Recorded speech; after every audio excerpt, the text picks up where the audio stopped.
욥기 23장 1절에서 17절 말씀 다 같이 합독하겠습니다. 욥이 대답하여 가로되 내가 오늘도 혹독히 원망하니 받는 재앙이 탄식보다 중함이니라. 내가 어찌하면 하나님 발견할 곳을 알고 그리하면 그 보좌 앞에 나아가서 그 앞에서 호소하며 변백할 말을 입에 채우고 내게 대답하시는 말씀을 내가 알고 내게 이르시는 것을 내가 깨달으리라. 그가 큰 권능을 가지시고 나로 더불어 다투실까? 아니라 도리어 내 말을 들으시리라. 거기서는 정직자와 그와 변론할 수 있은즉 내가 심판자에게서 영영이 벗어나리라. 그런데 내가 앞으로 가도 그가 아니 계시고 뒤로 가도 보이지 아니하며 그가 왼편에서 일하시나 내가 만날 수 없고 그가 오른편으로 돌이키시나 배울 수 없구나. 나의 가는 길을 오직 그가 아시나니 그가 나를 단련하신 후에는 내가 정금같이 나오리라. 내 발이 그의 걸음을 바로 따랐으며 내가 그의 길을 지켜 치우치지 아니하였고 내가 그의 입술의 명령을 어기지 아니하고 일정한 음식보다 그 입의 말씀을 귀히 여겼구나. 그는 뜻이 일정하시니 누가 능히 돌이킬까? 그 마음에 하고자 하시는 것이면 그것을 행하시나니 그런즉 내게 작정하신 것을 이루실 것이라. 이런 일이 그에게 많이 있느니라. 그러므로 내가 그의 앞에서 떨며 이를 생각하고 그를 두려워하는구나. 하나님이 나로 낙심케 하시며 전능자가 나로 두렵게 하시나니 이는 어두움으로 나를 끊지 아니하셨고 흑암으로 내 얼굴을 가리우지 아니하셨음이니라. 아멘. 오늘 욥의 연설이 몇 번째 연설인지 아시겠습니까? 제가 물을 줄 아셨죠? 저도 조금 헷갈려가지고 살짝 봤거든요. 그래서 8번째. 네. 오늘 욥의 연설이 그 8번째 연설인데요. 그 욥의 연설 8번째는 23장과 24장, 두 장이 욥의 8번째 연설입니다. 근데 제가 오늘은 앞에 있는 23장만 제가 말씀을 나누고 좀 저의 계획과 좀 변동이 있죠. 그래서 사순절 기간 동안은 그냥 욥기로만 이렇게 집중해서 하는 것이 좋겠다. 그렇게 생각이 들었습니다. 그래서 오늘은 욥기 23장 말씀만 나누겠는데요. 먼저 23장과 24장의 구조에 대해서 제가 일단 말씀드리겠습니다. 23장 1절에서 7절까지는 먼저 23장 전체는 하나님에 대한 확신과 하나님에 대한 두려움, 이 두 가지 마음이 욥 안에서 있는 거예요. 실제 우리의 신앙도 이 두 가지가 있는 것입니다. 하나님에 대한 확신, 그리고 하나님에 대한 두려움. 이 두려움에 대해서 욥이 고백하고 있는 부분이 욥기 23장입니다. 그래서 23장 1절부터 7절까지는 하나님 앞에서 변호하기를 원한다라는 욥이 실현될 수 없는 그런 희망을 욥이 지금 표현하고 있는 부분이 1절부터 7절까지입니다. 그리고 8절부터 10절까지의 내용은 하나님의 부재와 침묵에 대해서 욥이 말하고 있습니다. 자신의 무고함에 대해서 확신하고 있는 부분이 8절부터 12절까지입니다. 8절부터 12절까지가 자신의 무고함에 대한 확신에 대한 기록이고요. 13절부터 17절까지는 하나님의 주권에 대한 인정과 두려움에 대한 기록입니다. 그리고 24장은 24장 12절을 한번 보시겠습니다. 다 같이 읽겠습니다. 인구 많은 성 중에서 사람들이 신음하며 상한 자가 부르짖으나 하나님이 그 불의를 보지 아니하시느니라. 이 기록은 공의로우신 하나님께서 다스리시는 세상이 왜 이렇게 불의한가에 대해서 욥이 질문하고 있고 그 혼돈을 탄식하고 있는 것이 24장 전체의 내용입니다.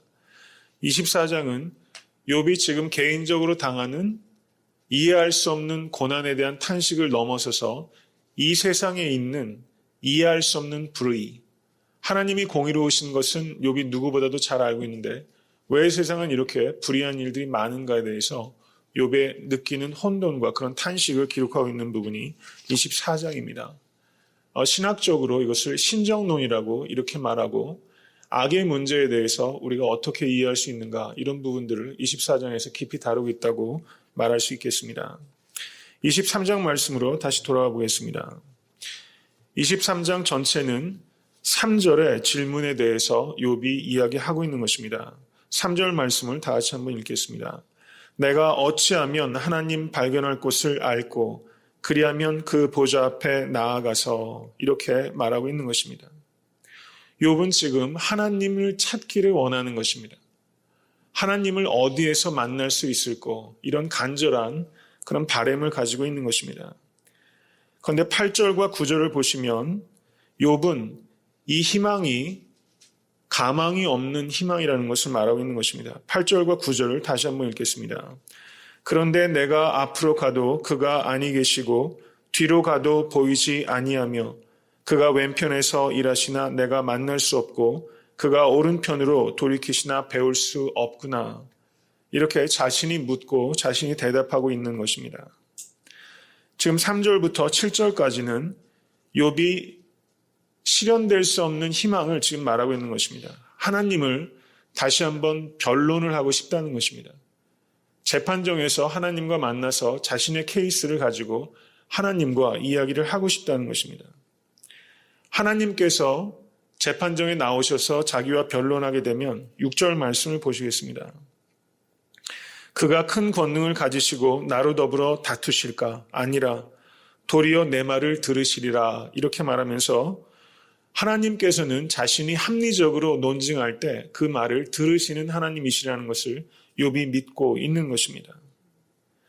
그리고 7절 말씀은 욥이 이렇게 말합니다. 거기서는 정직자가 그와 변론할 수 있은즉 내가 심판자에게서 영영이 벗어나리라. 이렇게 말하면서 욥은 하나님 앞에서 자신의 정직함, 자신의 인테그리티를 확신을 가지고 있는 것입니다. 이것은 내가 죄가 하나도 없이 퍼펙트하다는 의미를 가지고 있는 것은 아닙니다.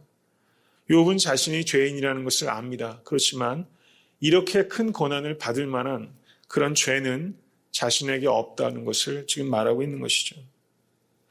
저는 이런 인테그리티를 우리가 만들어가는 것이 참으로 중요하다고 생각합니다.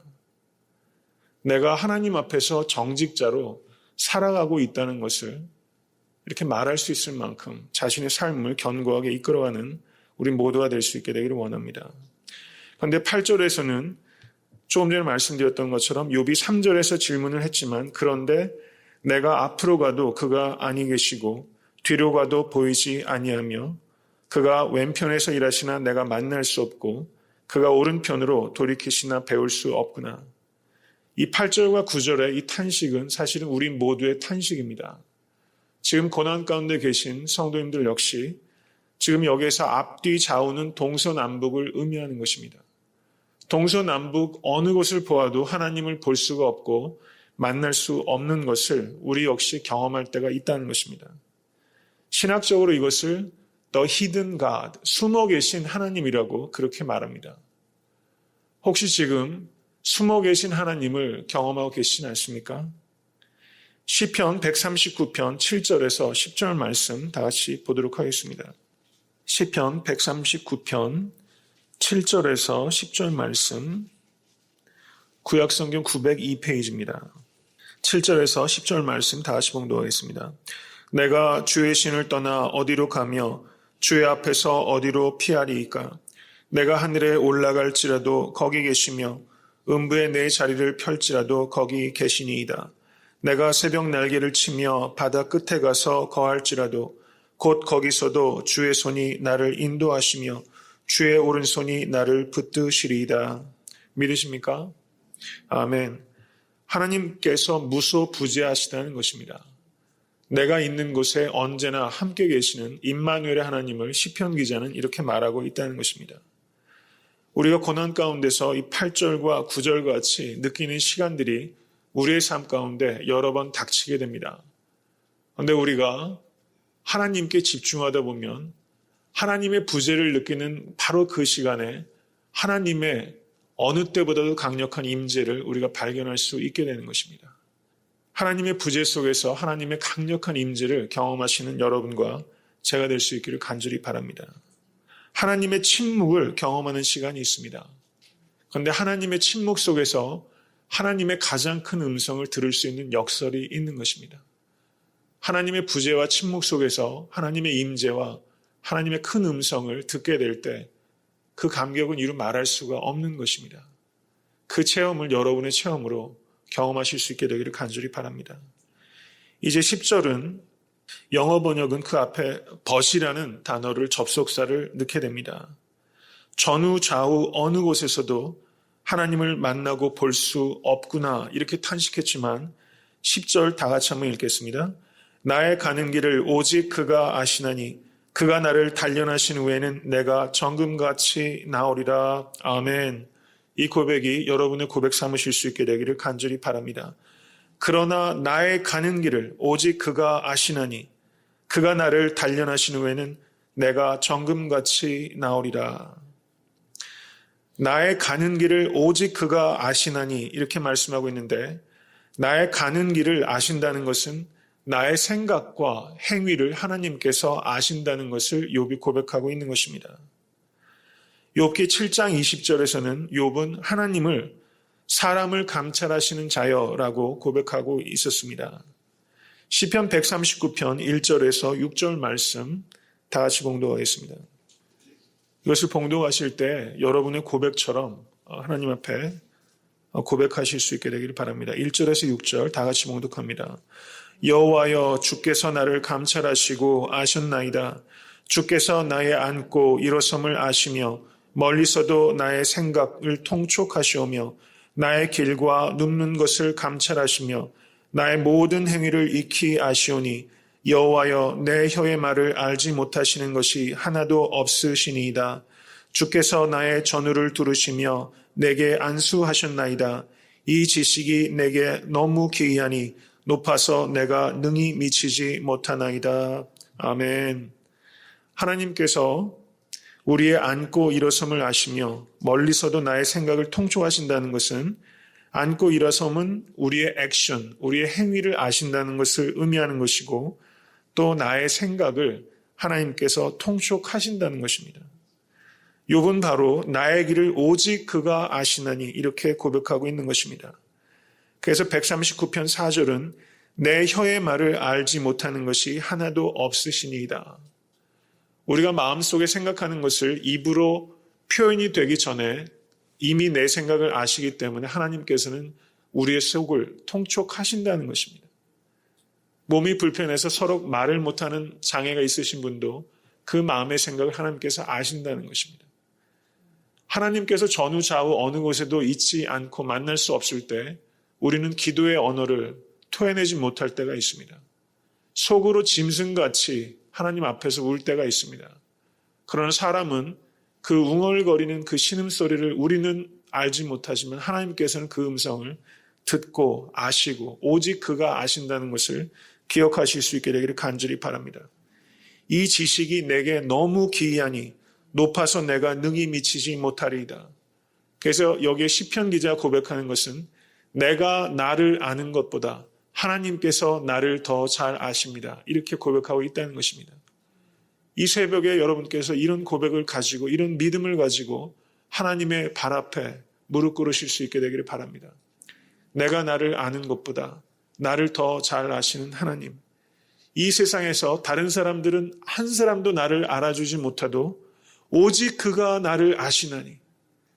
사실 나를 아실 이는 오직 하나님 한 분뿐이지 않습니까? 그러므로 우리가 다른 사람이 나를 알아주지 못한다고 너무 비탄해하지도 않고 너무 외로워하지도 말고 내 형제 자매, 내 부모, 내 자식이 나를 알아주지 못한다 할지라도 어떻게 보면 성경은 알 수가 없다고 말하고 있는 것입니다. 오직 그가 나를 아시는 것입니다. 욥의 아내도 욥을 사랑하고 욥을 그림자처럼 끝까지 지키지만 욥을 아는 오직 한 사람은 오직 여호와 하나님 한 분뿐이시라는 것이죠. 이것만 우리가 기대하면 우리가 상처 줄 일도 없고 상처 받을 일도 어떤 의미에서는 없는 것입니다.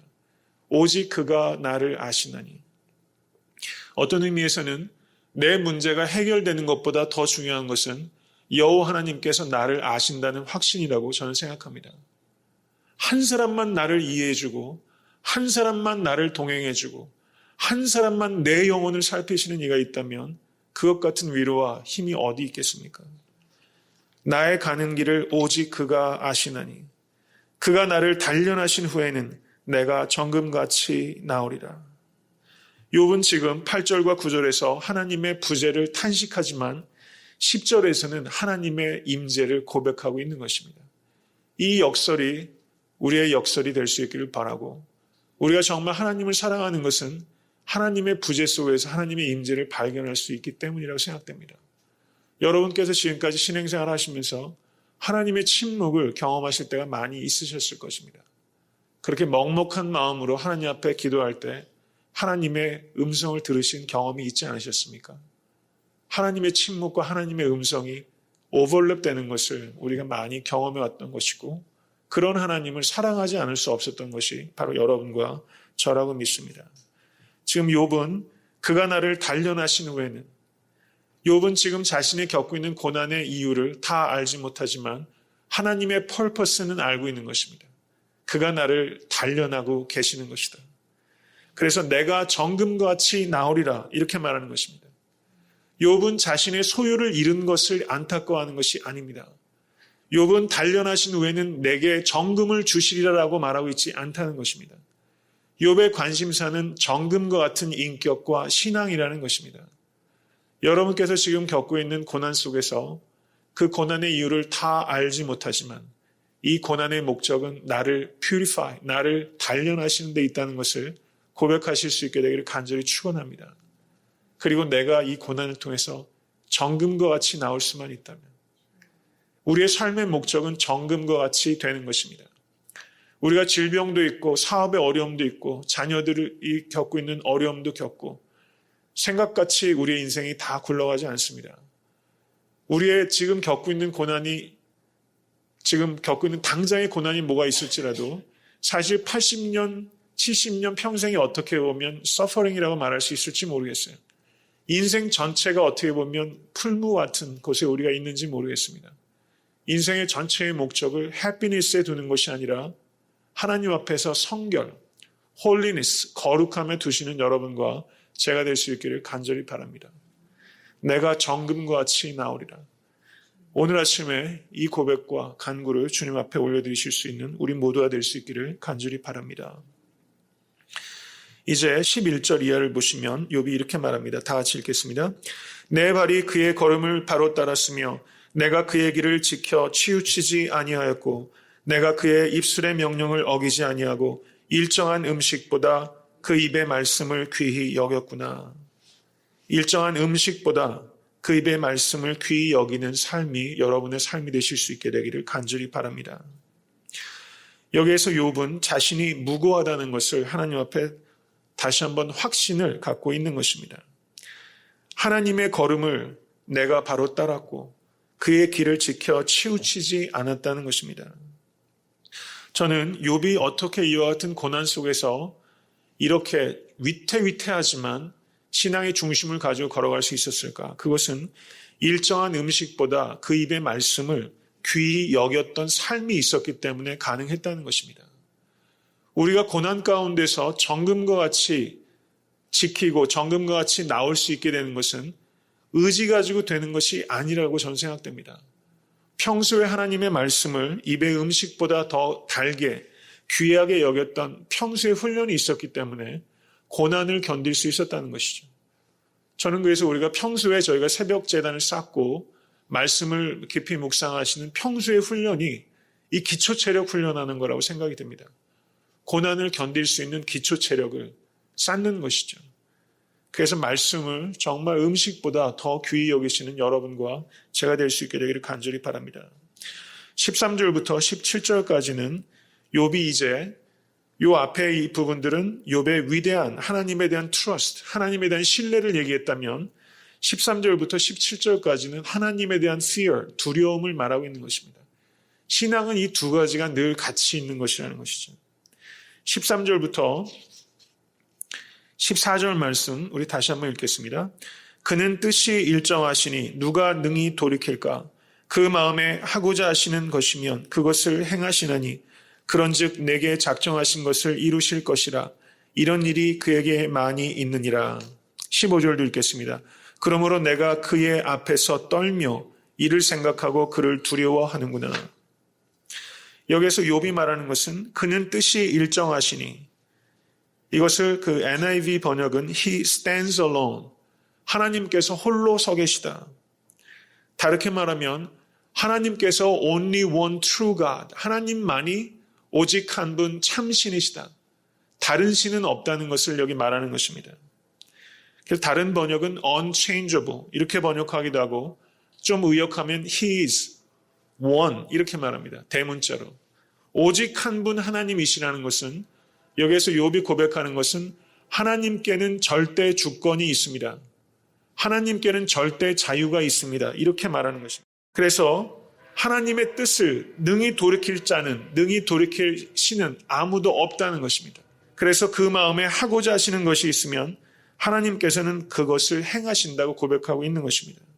여기에서 이 고백은 나의 운명을 결정하는 것은 내가 아니라 오직 하나님 한 분이십니다. 하나님은 아무 것이나 하나님의 뜻대로 하실 수 있습니다. 나에게 주시는 이 고난도 하나님께서 그렇게 하실 권리가 있으십니다. 그런 자유가 있으십니다. 내게 아무리 고통스럽고 내가 이 이유를 알지 못해도 하나님께서는 전능자이시고 오직 한 분 하나님이시기 때문에 내게 이렇게 하실 수 있습니다. 이렇게 고백하고 있다는 것입니다. 그렇지만 하나님, 저는 두렵습니다. 내가 떨며 두려워합니다. 이렇게 말하고 있다는 것입니다.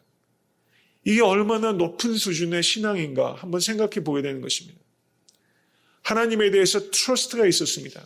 나의 가는 길을 오직 그가 아십니다.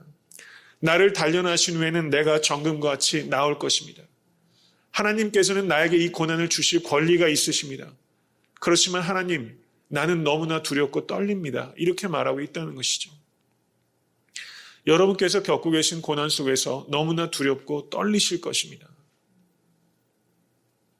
이 신앙이라는 것은 이 두려움과 트러스트, 이 두 가지 밸런스인 것 같습니다. 여러분께서 겪고 있는 그 고난 속에서 하나님 틀리셨습니다. 이렇게 말씀하지 마시고 하나님께서는 무조건 옳으십니다. 하나님께서는 무조건 선하십니다. 단지 내가 알지 못할 뿐입니다. 하나님께서는 이렇게 하실 수 있는 권리가 있으십니다. 하나님은 신이시기 때문입니다. 그렇지만 내가 나를 단련하신 후에는 내가 정금과 같이 나오게 될 것입니다. 이런 하나님에 대한 두려움과 신뢰, 이 밸런스를 늘 가지실 수 있게 되기를 간절히 바랍니다. 하나님의 공의와 하나님의 사랑은 가치 있는 하나님의 성품입니다. 하나님 그분께서 오직 그가 여러분을 아십니다. 하나님께서 여러분을 아신다는 걸 통해서 위로와 소망을 새롭게 하시는 이 아침 되실 수 있게 되기를 간절히 축원합니다.